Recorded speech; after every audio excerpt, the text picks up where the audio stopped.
Bismillahirrahmanirrahim. Assalamualaikum warahmatullahi wabarakatuh. Selamat datang di Rili Channel. Di kesempatan kali ini saya akan memberikan informasi sekaligus sharing berkaitan tentang pengalaman atau alur untuk berobat di RSCM atau Rumah Sakit Cipto Mangunkusumo ya teman-teman. Nah, hal ini sangat cocok bagi teman-teman yang sekarang kemungkinan mau berobat atau dirujuk ke Rumah Sakit Cipto Mangunkusumo. Teman-teman bisa untuk mencari referensi di kesempatan kali ini ya teman-teman, sehingga teman-teman bisa mempersiapkan teman-teman untuk datang ke RSCM itu harus seperti apa dan harus membawa apa aja. Nah, baik teman-teman, sebelum saya bercerita berkaitan tentang berobat di RSCM atau alur apa saja sih yang akan kita tempuh ketika teman-teman ingin berobat di RSCM secara offline ya teman-teman. Nah, sebelum itu, bagi teman-teman yang mencari referensi tutorial seputar BPJS Kesehatan, dari mulai cetak kartu, rubah paskes, atau pengaktifan kembali BPJS, atau juga pencairan dana BPJS Ketenagakerjaan, atau berbagai macam tutorial seputar pelayanan publik, teman-teman bisa mencari referensi di channel saya, karena banyak sekali video-video yang berkaitan tentang pelayanan publik ya teman-teman. Oke, langsung saja kita masuk ke alur atau sharing cerita berkaitan tentang berobat di RSCM.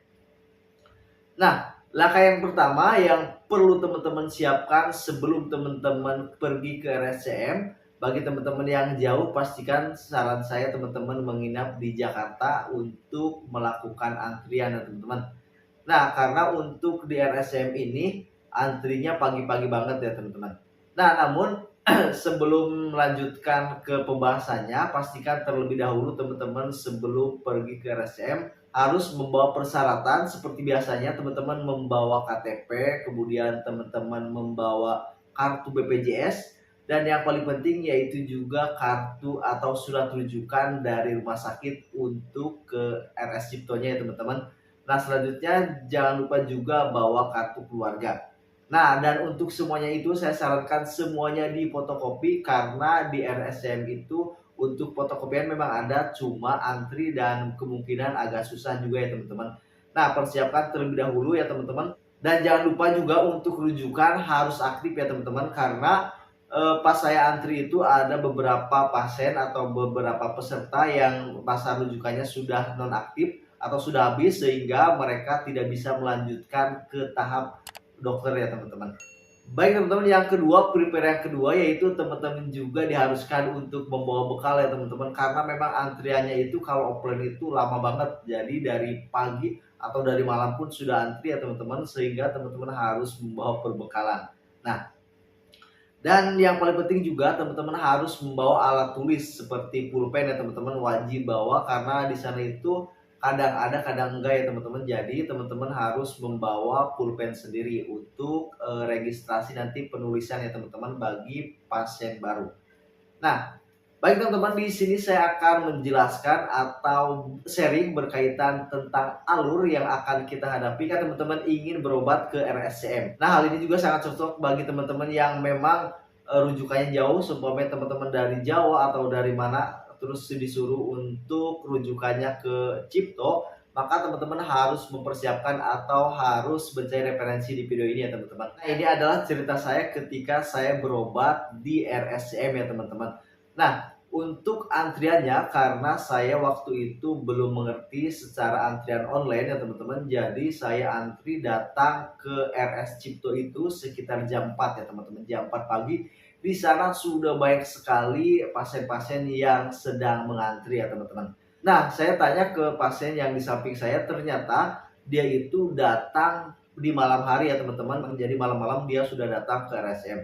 Nah, pas saya datang waktu jam 4 itu ternyata sudah membludak sekali antriannya teman-teman, sehingga saya kebagian antri pada nomor 102, kalau nggak salah 102, saya mendapatkan nomor 102. Bagaimana sih antrinya? Memang untuk loket itu dibuka pada sekitar pukul 6 kalau nggak salah ya teman-teman. Jadi pas jam 4 itu, jadi bersih berkas-berkas itu sudah ditumpuk-tumpuk oleh security yang jaga malam sepertinya itu. Ditumpuk-tumpuk. nanti pas jam 6 itu akan dipanggil oleh pihak security ya teman-teman. Jadi dari antrian pertama dulu dipanggil, nanti dikasih nomor urut 1. Nah itu baru itu dikasih nomor urut ya teman-teman. Nah nanti kita itu harus menunggu sampai jam 7.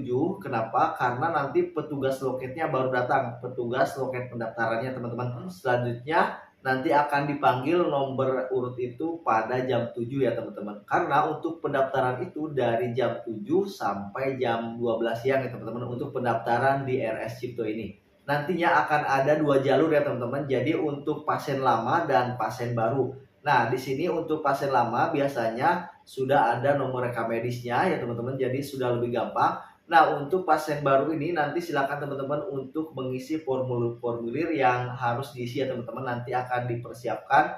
Dan saran saya juga harus bawa pulpen ya teman-teman, sehingga teman-teman tidak tengok kiri kanan untuk meminjam pulpen. Nah, kemudian pada jam 7 itu kita akan menunggu dipanggil ya teman-teman sesuai dengan nomor urut yang diberikan oleh pihak security pada jam 6 ya teman-teman. Selanjutnya nanti kita akan dipanggil oleh petugas yang ada di pendaftaran ya teman-teman. Kita diharuskan melampirkan berkas-berkas yang nantinya kita akan merujuk ke poli.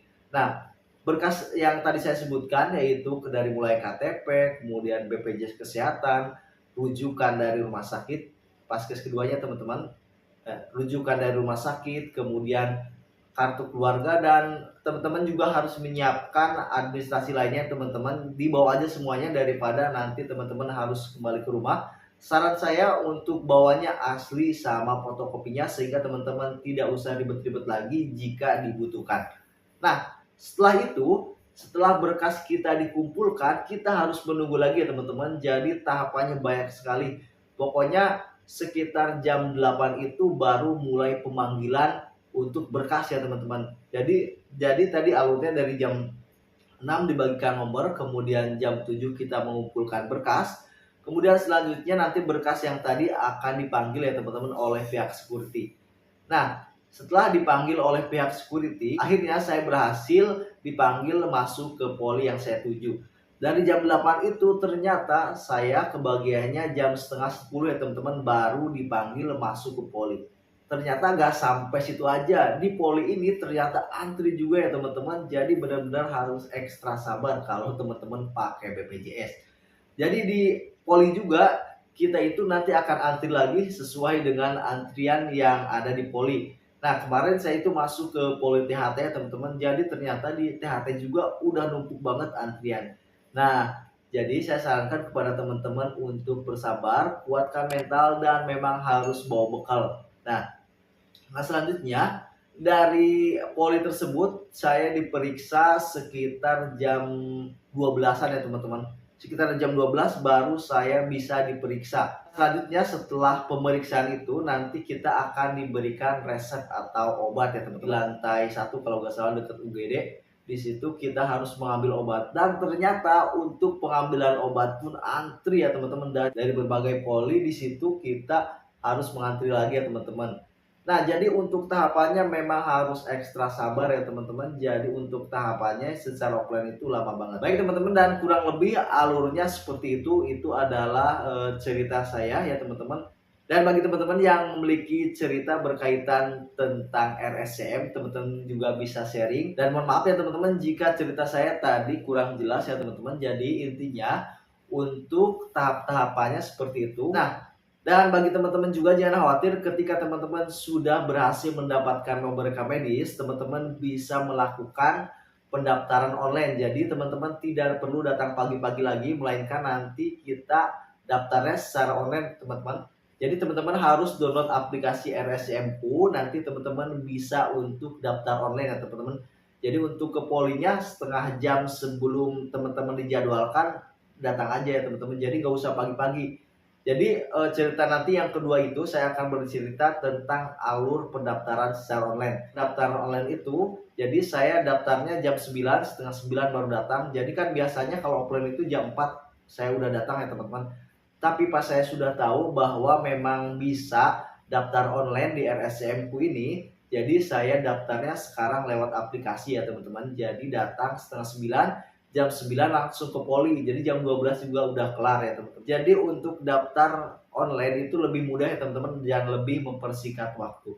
Mohon maaf kalau videonya tadi atau cerita saya tadi nggak jelas ya teman-teman. Jadi teman-teman bisa menarik kesimpulan sendiri. Intinya teman-teman jika ingin pergi atau periksa ke RSCM, teman-teman wajib mempersiapkan fisik, mempersiapkan mental. Baik teman-teman, semoga video ini memberikan manfaat dan menjadikan wawasan untuk kita semua. Dan bagi teman-teman yang memiliki pengalaman seputar berobat di RSCM, teman-teman bisa sharing di kolom komentar ya. Dan jangan lupa untuk dukung channel ini dengan menekan tombol subscribe, kemudian nyalakan tombol lonceng untuk mengetahui semua pemberitahuan terbaru dari Rili Channel. Wassalamualaikum warahmatullahi wabarakatuh.